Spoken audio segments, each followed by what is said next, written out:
সার্বিকভাবে কাজের খতিয়ান যেটা আমরা কথা দিয়েছিলাম, প্রতিশ্রুতি দিয়েছিলাম, তার 43% কমপ্লিট করেছে। পশ্চিমবঙ্গে বিজেপি সরকারের 100 দিনের কর্মকাণ্ড ও ভবিষ্যৎ পরিকল্পনা নিয়ে রানাঘাটের সাংসদ শ্রী জগন্নাথ সরকারের সঙ্গে আলোচনা করলেন রাষ্ট্রীয় প্রসারের সম্পাদক দীপক ডি রয় ও প্রবীণ সাংবাদিক তাপস বিশ্বাস। বৈঠকে সরকারের 100 দিনের রিপোর্ট কার্ড, প্রধানমন্ত্রী নরেন্দ্র মোদীর গ্যারান্টি এবং সাধারণ মানুষের প্রত্যাশা নিয়ে বিস্তারিত আলোচনা হয়। সাক্ষাৎকারে সাংসদ জগন্নাথ সরকার দাবি করেন, বিজেপি সরকারের অগ্রাধিকারের কেন্দ্রে রয়েছে সাধারণ মানুষের জীবনযাত্রার উন্নয়ন ও মৌলিক পরিষেবা নিশ্চিত করা। তার বক্তব্যে বিশেষ গুরুত্ব পায় আয়ুষ্মান ভারত স্বাস্থ্য কার্ড, সীমান্ত এলাকায় ফেন্সিং, নদিয়া জেলার রেল পরিকাঠামোর উন্নয়ন এবং কল্যাণী শান্তিপুরের মধ্যে রেল আন্ডারপাস ও ওভারব্রিজ নির্মাণের উদ্যোগ। নারী নিরাপত্তার প্রশ্নেও সাংসদ স্পষ্ট বার্তা দেন। তার কথায় মহিলাদের বিরুদ্ধে অপরাধের ক্ষেত্রে সরকারের নিতে হবে জিরো টলারেন্স। একই সঙ্গে সাধারণ মানুষের আর্থিক সুরক্ষা ও সামাজিক কল্যাণে অন্নপূর্ণা ভাণ্ডারের মতো প্রকল্পের কথাও তুলে ধরেন তিনি। তার দাবি, সরকারি প্রকল্পের সুফল যাতে প্রকৃত উপভোক্তার কাছে পৌঁছায় সেটি সরকারের অন্যতম লক্ষ্য। বৈঠকে সবচেয়ে কড়া বার্তা আসে ভূমি দখল ও জমি মাফিয়ার প্রসঙ্গে। সাধারণ মানুষের জমি ও সম্পত্তি বেআইনিভাবে দখলের অভিযোগ প্রসঙ্গে সাংসদ বলেন, মানুষের সম্পত্তি নিয়ে ছিনিমিনি খেলা বরদাস্ত করা হবে না। ভূমি মাফিয়াদের বিরুদ্ধে কঠোর ব্যবস্থা নেওয়ার পাশাপাশি তাদের উচ্ছেদ করার বিষয়ে বিজেপি সরকারের দৃঢ় অঙ্গীকার রয়েছে বলেও তিনি জানান। শুধু উন্নয়নমূলক প্রকল্প নয়, আইন শৃঙ্খলা, নারী সুরক্ষা, সীমান্ত নিরাপত্তা এবং সাধারণ মানুষের সম্পত্তির অধিকার, এই 4টি ক্ষেত্রকে সরকারের কার্যকারিতার গুরুত্বপূর্ণ মাপকাঠি হিসেবে তুলে ধরেন রানাঘাটের সাংসদ। 100 দিনের মূল্যায়ন প্রসঙ্গে তার বক্তব্যে স্পষ্ট ছিল রাজনৈতিক আত্মবিশ্বাস। সরকারের সাফল্যকে প্রধানমন্ত্রী নরেন্দ্র মোদীর নেতৃত্ব ও প্রতিশ্রুতির সঙ্গে যুক্ত করে তিনি শেষ পর্যন্ত পুনর্ব্যক্ত করেন, মোদি হ্যাঁ তো মুমকিন হ্যাঁ। 100 দিনের হিসাব তাই শুধু সরকারি প্রকল্পের তালিকায় নয়, বিজেপি নেতৃত্বের দাবি অনুযায়ী এটি উন্নয়ন, নিরাপত্তা এবং সাধারণ মানুষের অধিকার রক্ষার নতুন রাজনৈতিক অঙ্গীকারের সূচনা। আগামী দিনে সেই অঙ্গীকার বাস্তবে কতটা প্রতিফলিত হয় তার দিকেই তাকিয়ে নদিয়া তথা গোটা পশ্চিমবঙ্গের মানুষ। স্যার 100 সাকসেসফুল ডেজ হয়েছে পশ্চিমবঙ্গে বিজেপি গভর্নমেন্টে। তো এই 100 দিনে 3টে মেজর চেঞ্জেস সাধারণ লোক কি ফিল করছে? নমস্কার। আমাদের শুভেন্দু অধিকারীর নেতৃত্বে ভারতীয় জনতা পার্টির সরকার 100 দিন পূর্ণতা প্রাপ্তি হয়েছে এবং তারই মধ্যে সার্বিকভাবে কাজের খতিয়ান যেটা আমরা কথা দিয়েছিলাম, প্রতিশ্রুতি দিয়েছিলাম, তার 43% কমপ্লিট করেছে। বিশেষ করে কয়েকটি ক্ষেত্র,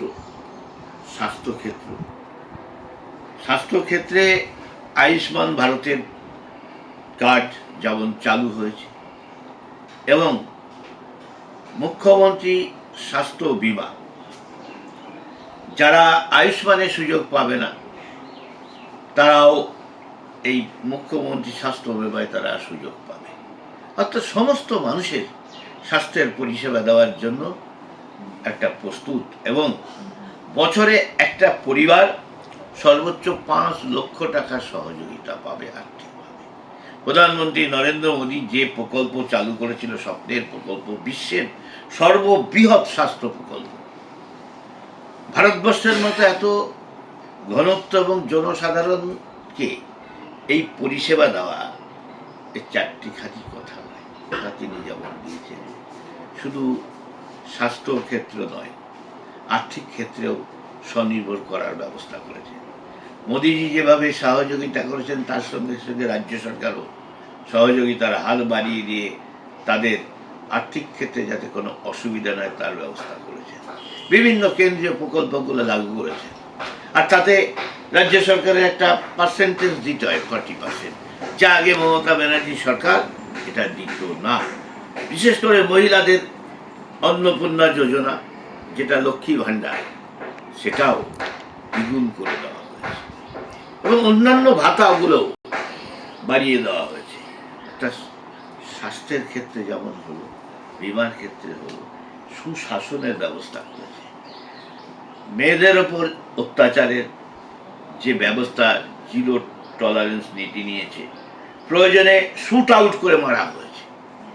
তাই এই ব্যবস্থা নেওয়ার ফলে আজকে বাংলার বুকে যে কেসগুলো হতো থানায় থানায়, পরিসংখ্যান নিয়ে দেখুন কত পার্সেন্টেজ কমেছে, 8 বেশি কমে গেছে, 3 ভাগের 2 ভাগ হিংসা কমে গেছে। স্যার মোদিজি কি গ্যারান্টি যেটা বলছে 100 দিন আপনার কনস্টিটিউয়েন্সিতে হয়েছে, তো Jagannath Sarkar as a MP ওনার গ্যারান্টির থেকে লোক কতটাই, মানে এখন how much they are confident? দেখুন, मोदी जी है মানে মুমকিন है মোদিজির মাধ্যমে আমি এখানে আমার কেন্দ্রীয় প্রকল্প সরাসরি তখন তো রাজ্যে যারা ছিল বিরোধিতা করতো তার মধ্যে দিয়ে এনজিওর মাধ্যমে বিভিন্ন মাধ্যমে আমি এখানে কাজ করেছি, যেগুলো কেউ ভাবতেই পারবে না। প্রথমেই 2000 লাইট আমি দিয়েছিলাম সরাসরি কেন্দ্রীয় প্রকল্পে, যাতে আমার অনুদান ছিল মাত্র 25%। ঠিক তেমনি প্রতিবন্ধী মানুষের জন্য আমি 6 থেকে 7 বার সার্বিকভাবে ক্যাম্প লাগিয়ে সমস্ত মানুষকে তার প্রতিবন্ধী সুযোগ সুবিধা দেওয়ার ব্যবস্থা করেছি। সিএসআর ফান্ডের একটি শ্মশান করেছি। দুস্থ ছাত্রছাত্রীদের, মেধাবী দুস্থ ছাত্রছাত্রীদের আমরা সবাই ছাত্রদের হাতে 9-10 তাদেরকে ট্যাব দিয়ে দিই। স্যার রেলের যেটা আপনার বড় এবং একদম রেল তো আর সে তো কি আর বলার আছে, সকলেই জানে। আজ সারা বাংলার অনেকেই চলে আসে রেল সংক্রান্ত বিষয় আসলে জগন্নাথ সরকারের কাছে আসে, কারণ সমস্ত ইস্টার্ন রেলে 12 বগির কোচ চালানো এটা আমার কৃতিত্ব।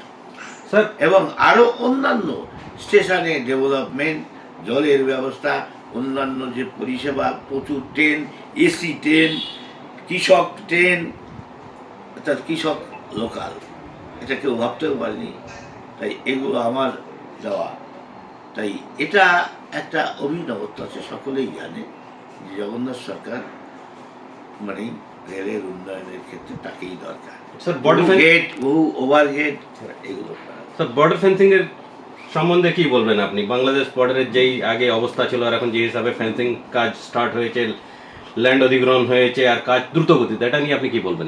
বিগত সরকারের ইচ্ছাই ছিল বর্ডার খোলা থাক, ওপার থেকে অনুপ্রবেশকারী এসে ভোটার দিয়ে ভোটের সময় চলে যাক, না হয় এখানে জামাই আদারে থাক, দেশটা দখল হয়ে যাক, বৃহত্তর বাংলাদেশ বানাই। কিন্তু আমাদের সরকার রাষ্ট্রবাদী সরকার, তাই যারা দেশ ভাগ করে নিয়েছে তাদের ব্যুরো রিপোর্ট, রাষ্ট্রীয় প্রসার বাংলা।